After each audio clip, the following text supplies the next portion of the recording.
If you could challenge one major misconception about metabolism in midlife women, what would that be? I think it's really speaking to the fact that women do not have to accept weight gain as a normal function of aging. I think the more you understand about your changing physiology and the more adjustments you can make to lifestyle, that doesn't have to be your norm. You talk about the menopause gut, right, as something more than just bloating or weight gain. What are we missing when we reduce it to just symptoms? It's a larger conversation around how estrogen declines. And if we think about estrogen as like a brick and mortar, as estrogen's declining, there's less mortar. So we leak food particles into our bloodstream, we leak endotoxins. And the consistent theme was, why am I suddenly gaining weight? A woman in her early 40s is listening right now. What should she start doing today to protect her gut before the menopausal hormonal shifts? Welcome back to Her Time, Her Health with me, your host, Dr. Jila. And today I have the pleasure of having Cynthia Thurlow. I know you all know her, and she's got a new book, The Menopause Gut, and we're going to get right into it. Cynthia, thank you again for being here today. Such an honor. And, you have been in this field for so long, and you have seen and taken care of so many women along the way. What was the inspiration behind the book for you? I think honestly, having a podcast to myself, it was just opening up this opportunity to learn from other clinicians and researchers. And I started reflecting back on a trip that I took in 2018 with my husband where this romantic trip to Morocco where we ate the same food, did the same activities, and only one of us got deathly sick.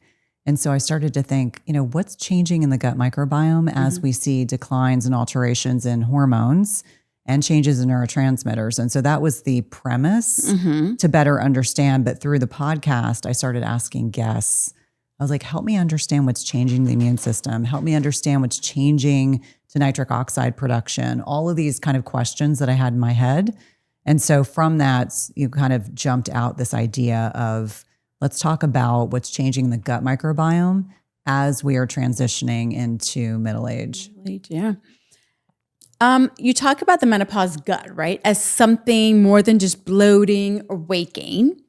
What are we missing when we reduce it to just symptoms? Yeah, I think it's a larger conversation around how, I'll give you one example, as estrogen declines, we are more likely to develop autoimmune conditions. And that is a byproduct of alterations in the barrier to our small intestine.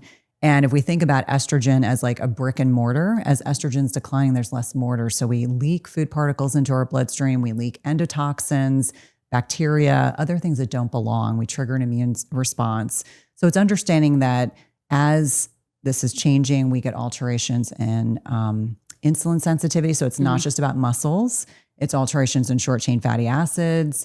It's understanding that we might not have as much digestive fire. And that's my term when I talk to patients about, we have less hydrochloric acid, so it's harder to break down protein. We have less digestive enzymes, so it might make it harder for us to digest our food. Even bile changes in the setting of less estrogen. And so we don't break down and emulsify fats.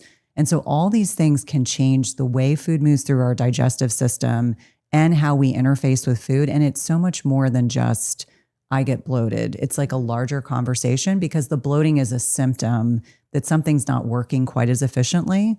Obviously, you and I know that sometimes bloating can be a bigger conversation, but when we've ruled out the serious things, it's all the subtle nuance that I think can be very helpful for patients to understand. Yeah. If you could challenge one major misconception about metabolism in midlife women, what would that be? I think it's really speaking to the fact that women do not have to accept weight gain as a normal function of aging. I think the more you understand about your changing physiology and the more adjustments you can make to lifestyle, that doesn't have to be your norm. I think for so many women, like I was at an event last night and many of my friends I hadn't seen in 5 years from a place I used to live. And the consistent theme was, why am I suddenly gaining weight?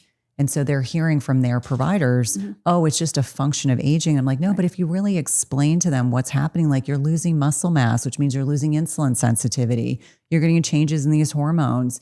Maybe you're not breaking down and absorbing protein the way that you need to, or something as simple as, when you're talking to patients, helping them understand why like chronic stress is problematic, why that, not getting enough sleep night after night after night is slowly eroding their metabolic health. So it's a larger conversation. Right. Not just weight gain and it is what it is. Yeah, you've got an underactive thyroid, take your thyroid replacement and shut up. Right, exactly. Which is again, and these are the nuanced conversations that I think midlife women deserve to be having, not just looking at one side of it, right? There's a whole cardiometabolic component to all of these changes. Many women we were talking about feel like their bodies changed overnight. They don't recognize it in the mirror anymore. And really, what's happening, or how do you break it down for them, especially in the book, in terms of what's going on, on the undersurface, and what takeaway tools can you give them to start working on that? Well, and I think this is so important. So number one, like getting high quality sleep. And that doesn't mean that it's just about how many hours you spend in bed. It's really setting up a sleep sanctuary. And that doesn't mean that you're buying expensive things. It's just you're putting yourself to bed earlier. You're not staying up late to get the bills done. You're not staying up late to watch a movie and binge Netflix. It's really thinking thoughtfully about the fact that you need 7 to 8 hours a night of good quality sleep and putting boundaries around it. So there's a lot that I don't do as much socially because I'm like, I just need to go to bed earlier. Even more important than that, I think, is stress management. And I think for a lot of us, especially high achieving, successful women, it's very hard to understand that we become less stress resilient in middle age. And so finding things that we can do consistently to support the autonomic nervous system, so the parasympathetic rest and repose side. So whether it's stimulating the vagus nerve with gargling, singing, humming, connection to nature, doing things that bring you joy, and that might be a little differently for everyone, breath work, meditation, those kinds of things become far more important. I would say two other things that I think are important to kind of help women understand. Number one is nutrition. So it's protein-centric diets. I think we've got that memo. Right. But it's also talking about fiber. And I think for a lot of women, they'll say, well, fiber makes me bloated, so I don't eat it. And I'm like, as our physiology is changing in midlife, fiber becomes a bigger part of the conversation. And the other side of that is meal frequency. So it doesn't mean that every woman needs to be intermittent fasting, but eating less frequently. So getting 2 to 3 good-sized protein boluses in a day is important. And then, frankly, the strength training piece. It isn't sexy, but I think for a lot of women, it's understanding the chronic days of cardio need to be behind you and really thinking thoughtfully about maintaining muscle mass, because the more muscle mass you have, the more insulin sensitive you are. And understanding as estrogen's declining, we're also losing insulin sensitivity. So those things become much more important. Yeah, I couldn't agree with you more. We've had these conversations before. Tell me about our high functioning women, right?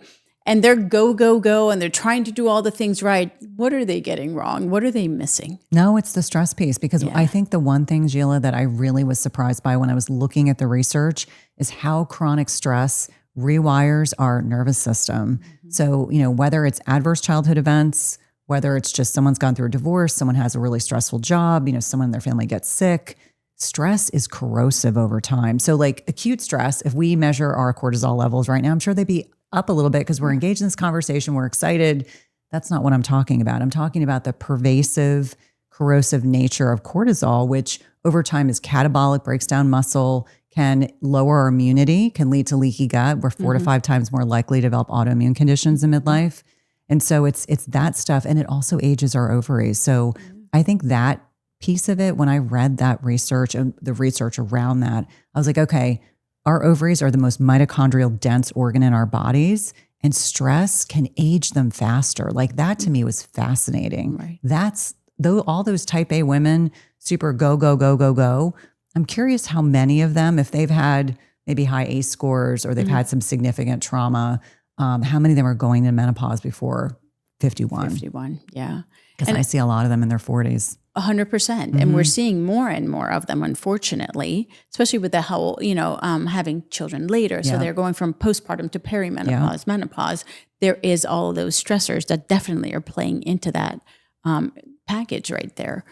How do you personalize the gut protocols for women who are also considering or who are already on hormone therapy? Like, how does it work into the narrative that you have with them? Yeah, I think number one, it's getting a really good clinical history, because what are they struggling with? Are they struggling with, they feel like they have a lot of dyspepsia, they're just not breaking their food down, or are they constipated? Right. Because for a lot of women, it's helping them understand that, yes, hormone replacement therapy is part of this discussion. It is always something that we're discussing, but it doesn't necessarily fix motility issues. It doesn't necessarily fix leaky gut. So it's really thinking thoughtfully, what are their symptoms? What is their history? What does the testing show? And then coming together to create a very personalized approach to help heal their microbiome or heal and seal their gut. But it's almost always lifestyle plus some supplements plus HRT, maybe some peptides, and then, really getting clear about the stress management piece, because I think that more so than anything else that we do as women, that is something that, because we appear to be calm, cool, and collected on the outside, we just assume we've got it all together on the inside. Right. And it's oftentimes not the case. Not the case whatsoever. I love that you said supplements. Give me your synopsis on what do you recommend to your patients in terms of supplementation? Yeah, I think it depends. Again, it goes back to symptoms. And so, if someone's having trouble sleeping, magnesium, melatonin, if appropriate for them, an adaptogenic herb like ashwagandha, relora, rhodiola, sometimes myo-inositol is really helpful. Even creatine monohydrate can be helpful for sleep architecture. When I'm thinking about digestive pieces, it's like, do they need hydrochloric acid? Do they need digestive enzymes? I love TUDCA. That is probably one of my favorite, not only mitochondrial support, but especially for bile acid support. I think for a lot of women, they probably don't know as estrogen's declining, we don't break down and emulsify fats quite as well. If someone's not pooping and we've ruled out more serious things, then we're like, okay, hydration, movement, fiber. Fiber supplements I think can be helpful, but I'm pretty simple on that, meaning, whether it's psyllium husk or flax and chia seeds, which I think about as a supplemental type of food option. Those are things I'm thinking about from a high level perspective, and then getting very clear and nuanced. Does someone have a lot of dysbiotic organisms? Could we bring in some herbs that can help with that? Just getting very clear and intentional. And, that vagus nerve retraining. So sometimes that's supplements plus very targeted interventions. Now, the vagus nerve, for anyone that doesn't know, is the longest nerve in the body. It runs from the brainstem all the way through the digestive system. And it's really instrumental for ensuring when we're eating food, as an example, you need to be in the parasympathetic. How many of us that are clinicians would eat and dictate or eat in a protein bar walking through the hospital? Not ideal. Your body's not in the right side of its nervous system. So you can't, not only can you not make enough hydrochloric acid, digestive enzymes, absorb, assimilate, detoxify, or eliminate properly, sometimes vagal training also helps with constipation. Yeah, absolutely. Yeah, I don't think a lot of people know about the vagus nerve. What is something in your book that you think will challenge even the well-informed clinicians? I think there's two things. Number one, leaky gut, leaky bones. So the interrelationship between the gut bone axis and how, as hormones are declining and short chain fatty acid production declines, the osteoclastic activity, so the bone breakdown piece starts to accelerate. People think it's all about estrogen. Right. And I'm like, there's more to the conversation. And then number two, the research around adverse childhood events, I thought was incredibly impactful. I was like, wow, no one is talking enough about this. We should be screening all of our female patients. We should have a better understanding of people that are at risk, because I think there are a lot of women that don't realize that what they experienced as a young person is probably going to hasten their evolution into menopause. I know a lot of people are biomarking everything right now. They're in their 30s. They're like, I have biomarked everything. I know where my ovarian aging is. Our generation didn't have that benefit. Right. But I think when I talk to women about what they've experienced when they were younger, sometimes they see a lot of insights like, oh, this makes sense why I went into menopause at 47. This makes sense why I went into menopause at 46, which is still considered to be normal because it's on that trajectory of 45 to 55. But that's that many less years you have optimized hormones. And so I think long-term impact can be greater. Yeah, absolutely.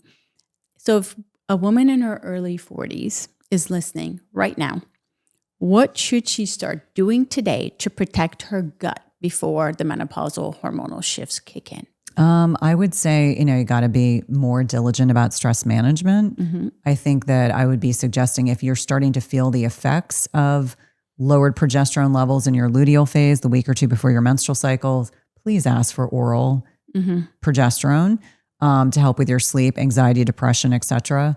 I think it's also like just nutrient density. Like we are a nation that has been convinced that we don't know how to cook for ourselves and that the ultra processed food industry is saving us. And yet, if you look at the research on what these emulsifiers, additives, et cetera, are doing to the gut microbiome, they're damaging the microbiome. And so we want to be thoughtful about polyphenol rich foods, fiber, protein. All these things can be helpful. And I know this can be controversial, but obviously I want women to have access to good contraception. I think that's vitally important. But if you're done having kids, think about non-hormonal options, because we do know that the synthetic hormones can alter the microbiome and not necessarily in the ways that we want it to. And I think about how our generation was largely put on oral contraceptives for everything. And how many of us missed out on peak bone and muscle mass years because we were kept in a very low estrogen state by the synthetic hormones. And so I just think, did our generation go into perimenopause and menopause at a little bit of a disadvantage, bone-wise, gut microbiome-wise, heart-wise, brain-wise, just by virtue of the fact there were many, many years. I mean, I can't tell you how many of my girlfriends were on oral contraceptives for every reason you can imagine.